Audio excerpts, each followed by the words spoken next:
What are we talking about today, y'all? What do y'all want to talk about? I see that, some questions have come through my DMs today. Some of you guys want to dive into, a little bit more about the financial management piece. And some of you guys want to talk about the entrepreneurial life in general. I think I want to go with the entrepreneurial life. This is the weekend, and we've been working hard all week, and we can kind of just take this time to chill a little bit and relax.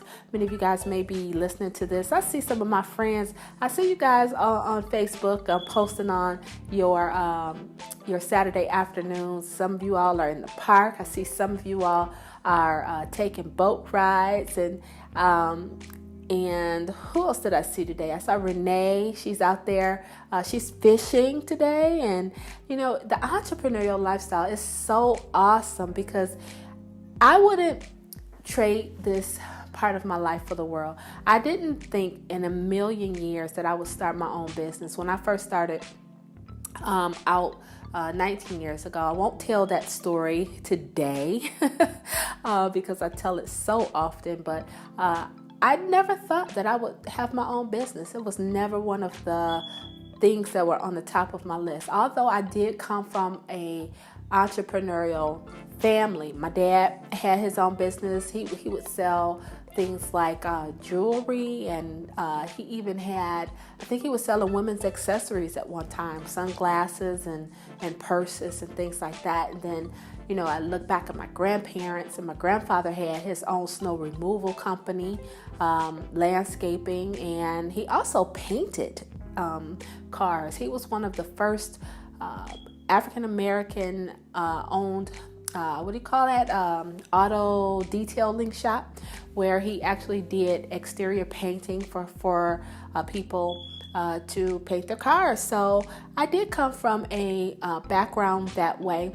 However, my mom, she did not have her own business, but she did instill in me a really solid work ethic, where we were taught to do honorable work and be a positive contribution to the community. So I did start off with a very, very good foundation. But, life has its twists and turns, right? Sometimes you plan things out. You can plan things to the T, guys. And you guys know how I feel about planning. I have my planner. I use my business plan. I have a life plan, and I have a mission, and I do the goal settings.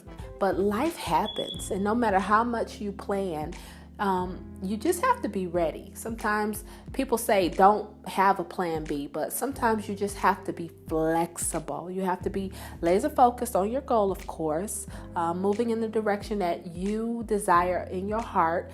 But you still have to be flexible, because sometimes, the winds are going to blow and the waves are going to get really, really high in life. That's my little analogy for bumps and bruises and challenges. And if you don't have a strong mindset, if you don't have a positive attitude, and if you really aren't strong, have a strong spirit on the inside, those things can take you out.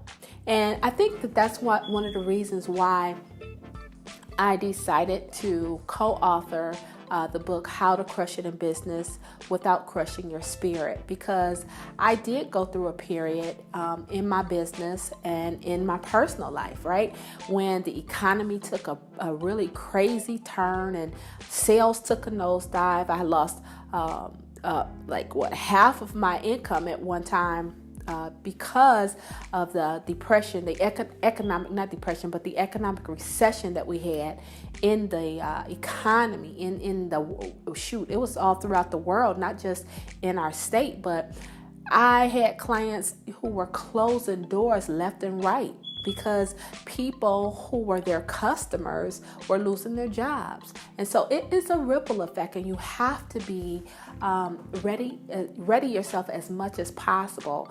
Now, for us, it was a matter of paying attention to what goes on externally in the economy in the world, right?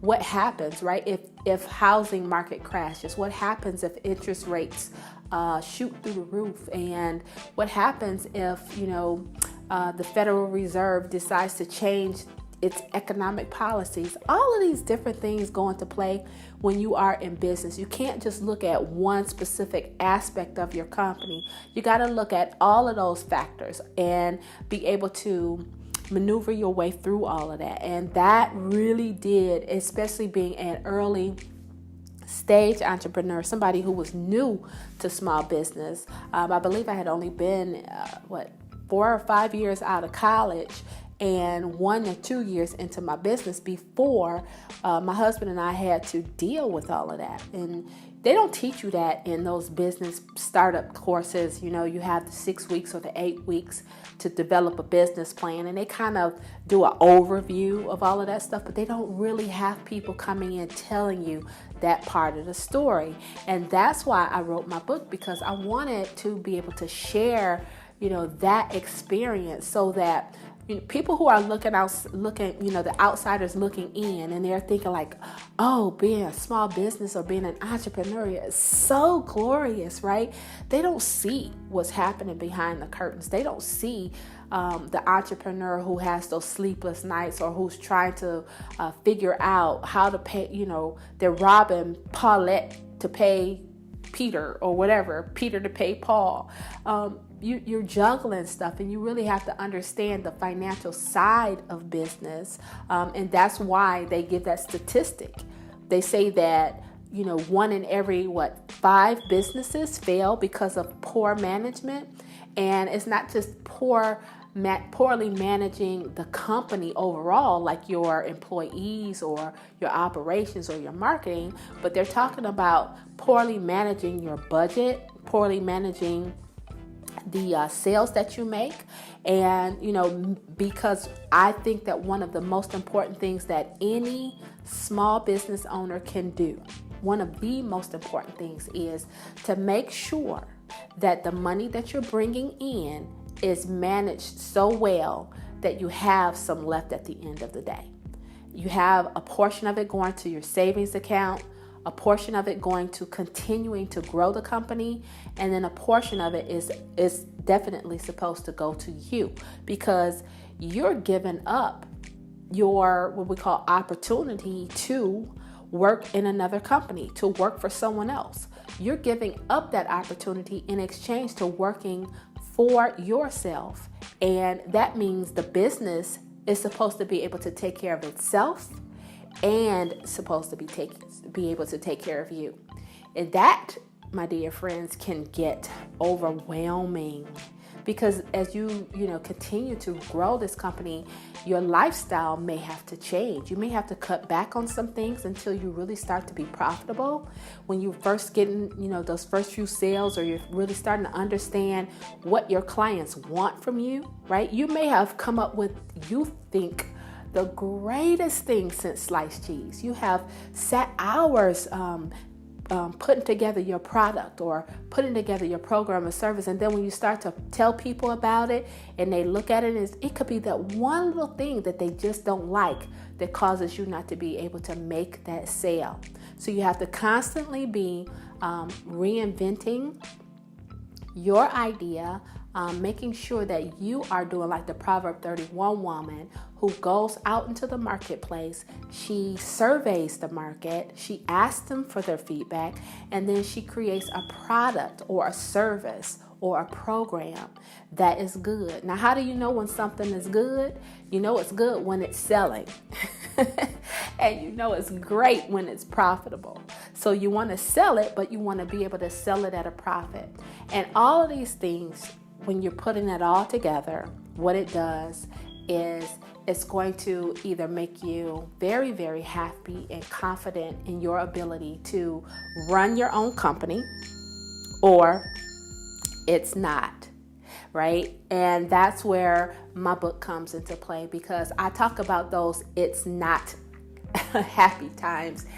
But I don't look at it from a negative perspective. I look at it as how you can get through all of the things that you need to get through to keep your mind strong, to keep your focus and to keep the business running. So if you have not gotten a copy of my book, it is, I'm happy to say, a #1 bestseller on Amazon.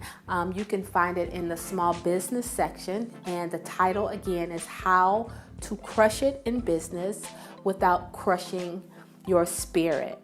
And I would love for you guys, if you get a copy, and if you already have a copy and you read it, to come back and leave me a comment. Let me know if there was something in the book that you liked, if there was something that you love to be able to share with others, or if it's something that you would have loved to have seen in the book, because who knows, maybe I'll do a follow-up or a part 2 to that book because of what you say. So everybody, that is it for me for today. Thank you all for coming back on to the show, listening to the show. If you liked it, make sure that you press the like button. If you know a sisterpreneur who would benefit from this information, be sure that you share this information so that we all can grow together. And then if you have not subscribed, make sure that you press the subscribe button and the little button at the top if you are watching this on YouTube, so that you can be one of the first to know when the next episode comes out. That is it for me, everybody. Until next time, make sure that you position yourselves to prosper so that you can smile with confidence at your future. Talk to you soon. Bye for now.